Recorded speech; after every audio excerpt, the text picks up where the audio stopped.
तो ये नया जो सेट ऑफ क्वेश्चन है, यहाँ पे हम लोग और भी 10 क्वेश्चन को सॉल्व करेंगे। ठीक है, तो ये मैंने कुछ नेट से सवाल लिए हैं, तो जो आने के चांसेस थोड़े ज़्यादा है तो उसको हम लोग सॉल्व करेंगे यहाँ पे। ठीक है, तो यहाँ पे पहला जो सवाल है, एक सर्किट दिया हुआ है। So this is a circuit, so we have a 3 ohm resistor, a 6 ohm resistor and a 4 ohm resistor.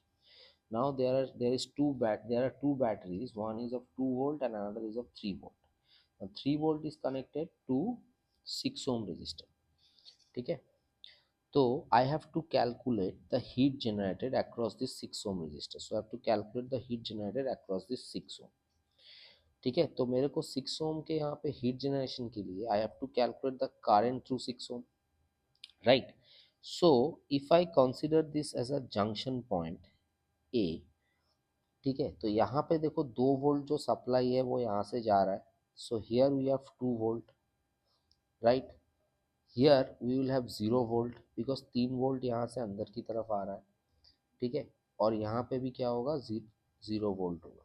ठीक है, so if I consider this junction, यहाँ पे जो टोटल समेशन ऑफ आई है, that is summation of current is 0 by Kirchhoff's current rule. So यहाँ पे अगर मैं देखूँ क्या क्या मेरे पास करंट आ रहा है, पहला क्या है, V A minus 2 volt. I equal to, देखो वी इक्वल टू हम लोग आई आर लिखते हैं, तो I equal to what can we write, this is equal to V divided by R.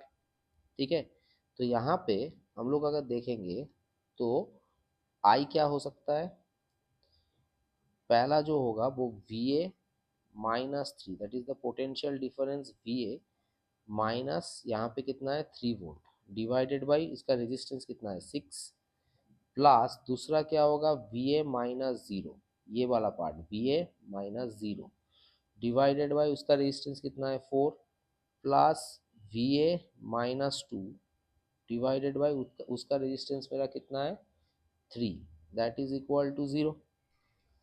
ठीक है, so if I am going to solve this, इसको अगर हम लोग सॉल्व करेंगे तो यहाँ से वी ए जो मेरा आएगा वो आएगा 14/9 वोल्ट। ठीक है, तो अगर मैं करंट निकालूँ through 6 ohm, so I will be equal to what, 3 minus V A divided by 6, right? So this will be 3 minus V A का वैल्यू कितना है 14/9 divide by 6, so this will be 27 minus 14 divided by 54, so this will be 13 by 54 ampere.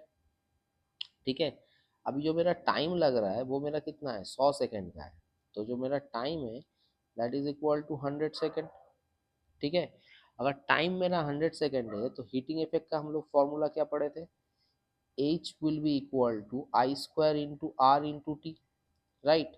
So I मेरा कितना है, यहाँ पे कितना current flow हो रहा है, दैट इज इक्वल टू 13/54, तो H equal to it will be 13/54 उसका स्क्वायर इंटू आर मेरा कितना होगा 6, और टाइम मेरा कितना होगा 100।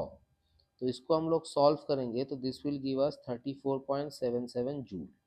सो this will be my heating effect.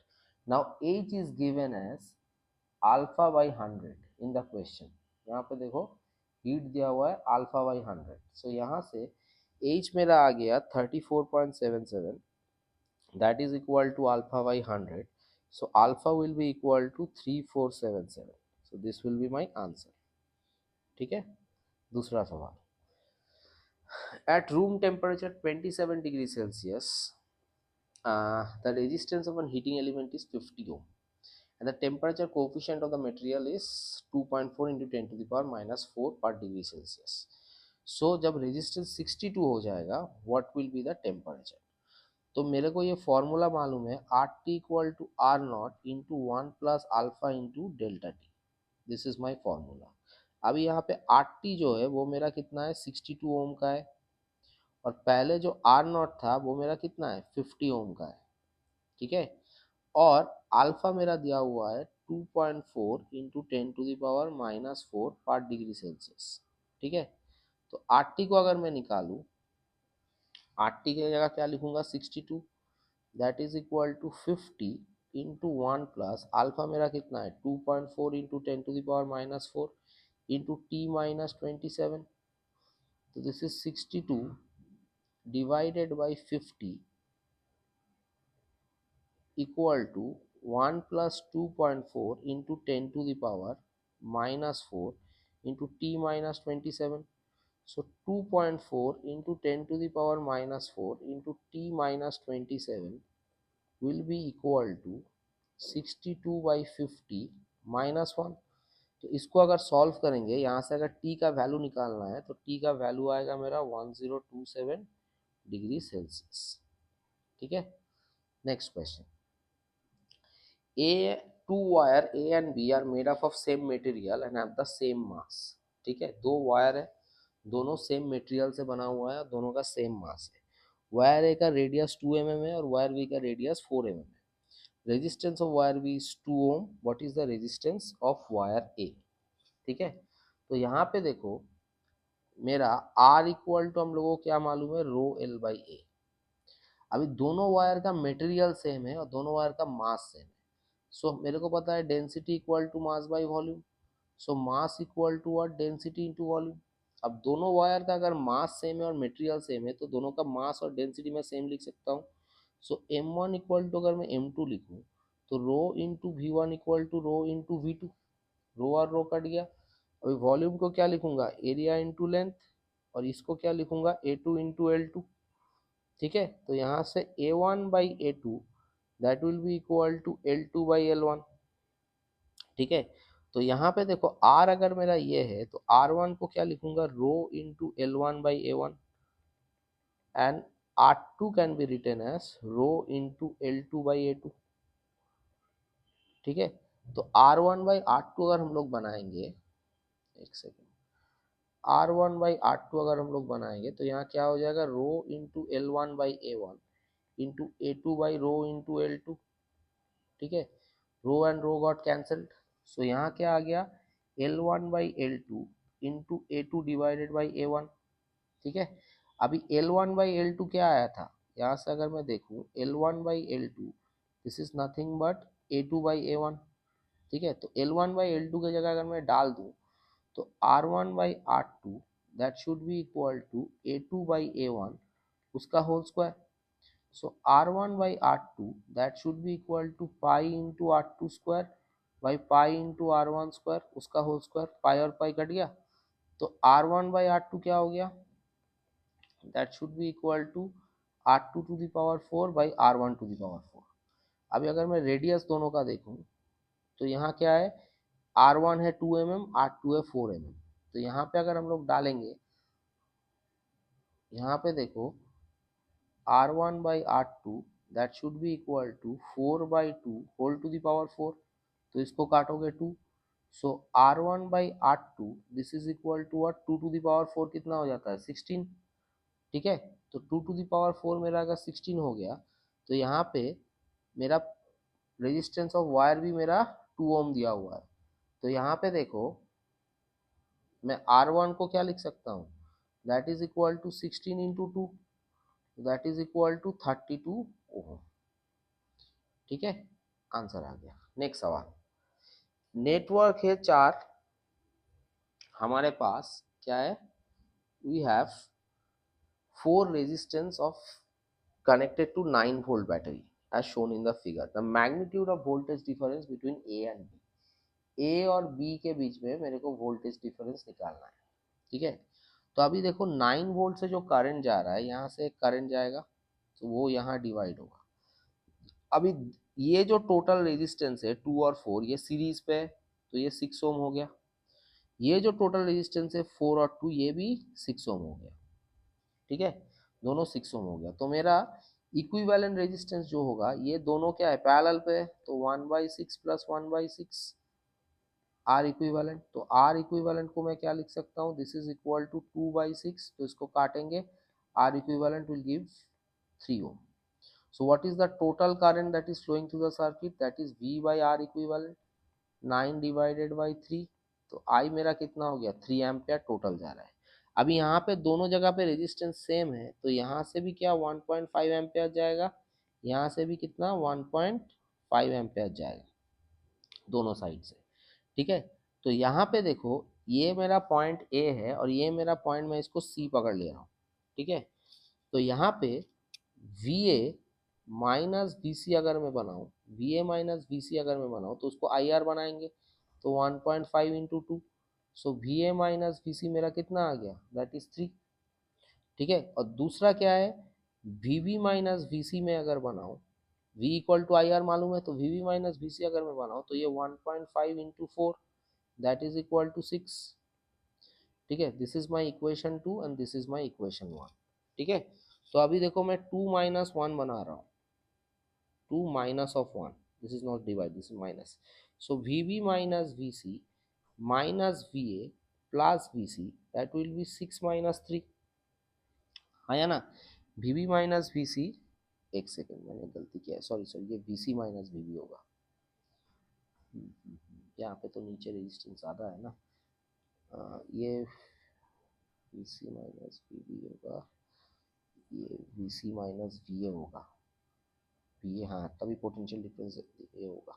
देखो यहाँ पे ये वी सी माइनस वी होगा, ये वी ए माइनस वी सी होगा, तो यहाँ पे इसको लिखेंगे तो ये मेरा क्या आ गया, V C minus V B minus V C plus V A equal to, ये मेरा कितना हो गया, this is equal to 6 minus 3, तो वी सी और वी सी कट गया, तो V A minus V B ये मेरा कितना हो गया, 3 वोल्ट हो गया। ठीक है, this is my potential difference between A and B. Clear? Next question, a potential V naught is applied across a uniform wire of resistance R. The power dissipated is P1. ठीक है, wire cut into two equal half and a potential difference is V naught applied across length of each half. What is the total power dissipated across the two wire? is P2. Then P2 by P1 मेरे को निकालना है। तो जो पहला power था P, power का formula मुझे मालूम है V स्क्वायर बाई आर होता है। अभी P प्राइम को मैं क्या लिख सकता हूँ, V square divided by R by two, है ना, क्योंकि जो वायर है उसको दो इक्वल हाफ में बटा है, तो उसका जो रेजिस्टेंस है वो हाफ हो गया, तो ये मेरा क्या आ गया, 2v² बाई आर। ठीक है, और एक एक के पोटेंशियल डिफरेंस वी नॉट मैंने अप्लाई किया है ईच हाफ में। ठीक है, तो यहाँ पे देखो P2 जो होगा that is equal to 2p prime लिख सकता हूँ, क्योंकि पोटेंशियल डिफरेंस अप्लाई हुआ तो पावर वो बढ़ेगा, तो 2 इंटू इसको क्या लिख सकता हूँ, 2v² डिवाइडेड बाई आर, तो ये मेरा क्या हो गया, 4v² बाई आर, आया ना। तो यहाँ से देखो P2 डिवाइडेड बाई, मैं इसको लिख दे रहा हूँ P1, पहला मेरा P1 था, तो P2 बाई P1 को मैं क्या लिख सकता हूँ, 4 into v² by R into R by v², v² और आर कट गया, तो P2 बाई P1 मेरा कितना आया, वो 4 आया। अभी P2 बाई P1 मेरा कितना था, इसको रूट एक्स बोला है, रूट एक्स मतलब इसको 4 अगर होगा तो इसको रूट 16 लिखना पड़ेगा, तो x का वैल्यू कितना हो जाएगा, 16 हो जाएगा। ठीक है, नेक्स्ट, तीन ब्लॉक है M1 M2 M3 और तीनों का मास 4 kg 6 kg और 10 kg का है, और एक स्मूथ पुली उससे it is hanging, tension in the rope one is T1। ठीक है, they are moving upward with an acceleration of 2 meter per second, so T1 मेरा कितना है निकालने बोला है, तो यहाँ पे मेरा T1 है, this is my T1, right. तो ये T1 कितना वेट बैलेंस कर रहा है, it is balancing 4G 6G and 10 kg, right, and it is moving upward, इसका एक्सेलरेशन ऊपर की तरफ है। तो हम लोग अगर फ्री बॉडी डायग्राम बनाएंगे, T माइनस, यहाँ पे देखो तीनों मास है 4G 6G 10G, तो 4 plus 6 plus 10 into G, that will be equal to 4 plus 6 plus 10 into A, right. तो T minus 20G equal to 20A, तो T इक्वल टू 20 अगर मैं यहाँ डाल दूँ कॉमन लेके, तो this is 20 into G plus A, so T will be 20 into G, I am taking as 10, और ए दिया हुआ है 2, तो T इक्वल टू 20 इंटू 12, तो that is equal to 240 newton. ठीक है, नेक्स्ट, दो फोर्स है F1 और F2 और दोनों एक बॉडी पे एक्ट हो रहा है। ठीक है, अभी one force has a magnitude thrice that of the other force and the resultant of the two force is equal to force of the larger magnitude. Angle between F1 and F2 मेरे को निकालना है। अभी पहला वाला force अगर F1 मैं F पकड़ लेता हूँ, तो दूसरा वाला फोर्स जो होगा F2 वो 3F हो जाएगा, है ना, और रिजल्टेंट जो होगा that is the force of larger magnitude, that is 3f। तो r का फॉर्मूला मेरा क्या था, root over of f1 square plus f2 square plus 2 into f1 into f2 into cos theta. This is my resultant force.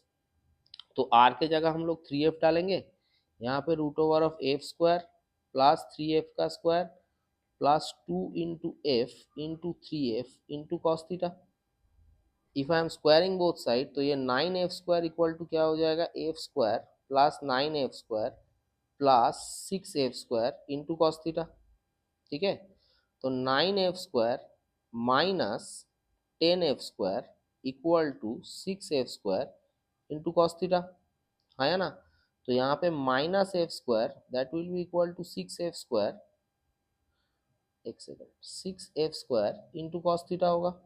F square और F square cut गया तो cos theta कितना आ गया, माइनस ऑफ 1/6। थीटा क्या आ गया, cos inverse of -1/6। तो N का वैल्यू कितना हो गया मॉड पे, दैट इज इक्वल टू 6। ठीक है, next question. A gun mounted on the ground fires bullet in all direction in the same speed. Farthest distance the bullet could reach is 6.4 metre. farthest distance का मतलब क्या है, जो मेरा horizontal range का maximum है वो मेरा 6.4 दिया हुआ है। अभी r का फॉर्मूला मुझे क्या मालूम है, u square sine 2 theta divided by g। ठीक है, तो r equal to R max जब होगा तो ये जो साइन 2 थीटा का वैल्यू होगा वो मेरा 1 हो जाता है। ठीक है, so r will be equal to U square by G, right. So r मेरा कितना दिया हुआ है 6.4, that is equal to U square by हो गया 10, तो यू स्क्वायर इक्वल टू क्या हो गया 64, तो u मेरा क्या हो गया 8 metre per second. So the answer is 8 metre per second. Clear, next. अच्छा, ये डायग्राम है मेरा, एक स्ट्रिंग दिया हुआ है जिसका लेंथ है l, ठीक है, और वो एक एंड पे कैरी कर रहा है एक मास m को, जो मास m है वो मेरा इस तरफ है। अभी मास makes 3/π revolutions per second about vertical axis passing through its end। ठीक है, तो I have to calculate the tension in the string. ठीक है, तो अभी देखो मैं अगर यहाँ से एक लाइन खींचूं तो ये थीटा मतलब ये भी थीटा होगा ऑल्टरनेट एंगल। तो ये अगर मेरा टेंशन है तो इधर पे मेरा आ जाएगा टी कॉस थीटा और इधर पे आ जाएगा मेरा T sine theta, and the outward centrifugal force will be on this side and the weight of the body will be acting downward। ठीक है, सो यहां से अगर मैं लिखूं t cos थीटा, इसके ऑपोजिट में क्या है mg, और t sin थीटा जो है उसके ऑपोजिट में क्या होगा, सेंट्रीफ्यूगल फोर्स को हम लोग क्या लिख सकते हैं m omega square into R. So m into omega square into R लिख सकते हैं। अभी देखो यहाँ पे ये मेरा थीटा है, ठीक है, और इधर पे मेरा एल है।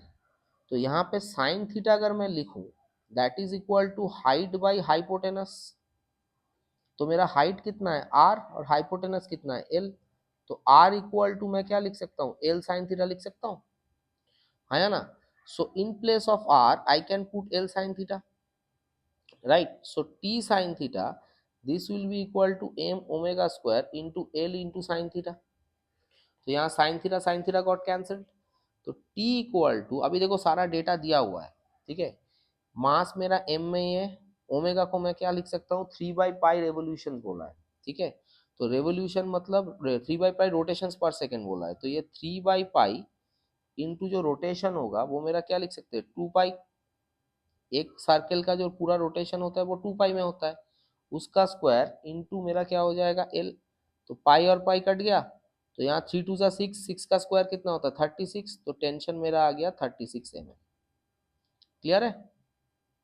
लास्ट क्वेश्चन, एक पार्टिकल है जो एक सर्कल में मूव कर रहा है, ठीक है, अभी उसका रेडियस है 50 सेंटीमीटर, ठीक है, और उसका नॉर्मल और tangential component of the accelerations are equal बोला है।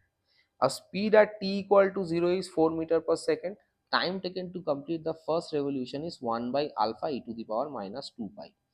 मेरे को अल्फा निकालना बोला है। अभी अगर एक्सेलरेशन सेम है तो tangential acceleration will be equal to मेरा नॉर्मल एक्सेलरेशन, सेंट्रीफ्यूगल एक्सेलरेशन और रेडियल एक्सेलरेशन। एक चीज जब रोटेट करेगा कोई भी एक्सिस पे, तो यहाँ पे एक बाहर की तरफ एक्सेलरेशन लगेगा, वो है टेंजेंशियल, और अंदर की तरफ एक्सेलरेशन लगेगा, वो है रेडियल।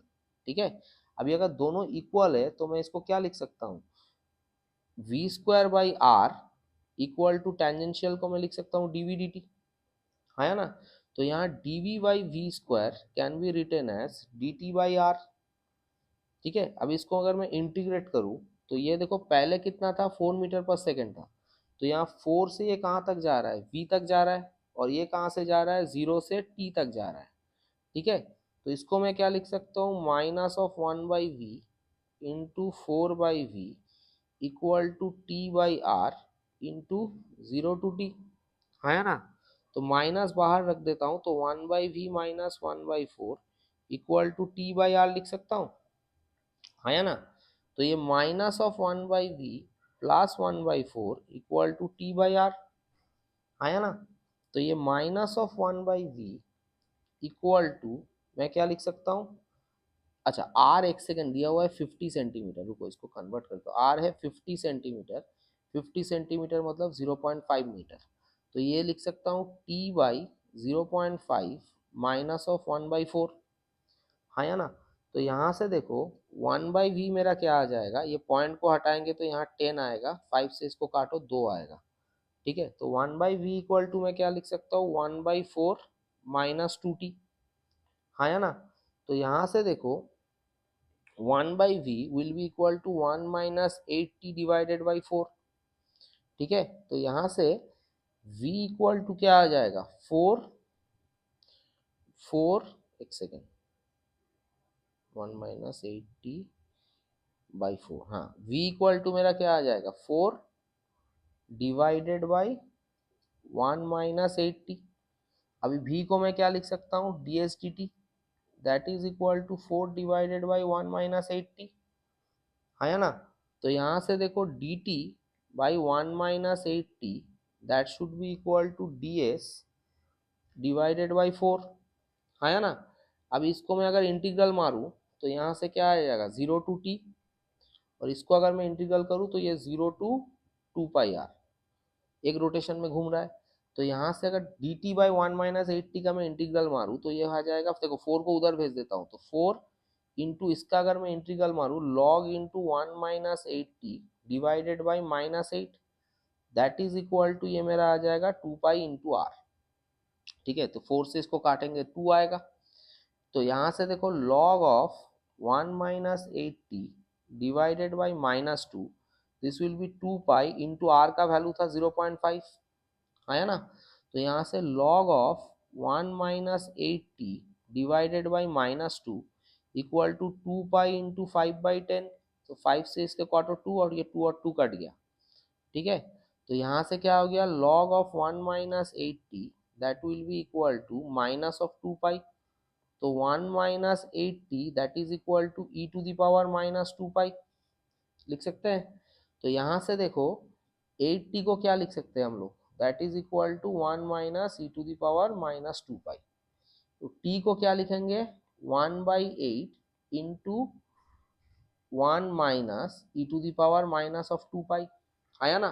तो सवाल पे मेरा क्या था, what is the value of alpha? Now if you are going to compare this with this one, so here alpha is 8, right? So alpha will be equal to 8. So this is my answer. ठीक है, और भी further सवाल के लिए channel को थोड़ा subscribe कर लेना। ठीक है, और अगर वीडियो में पसंद आए तो कमेंट में बताना।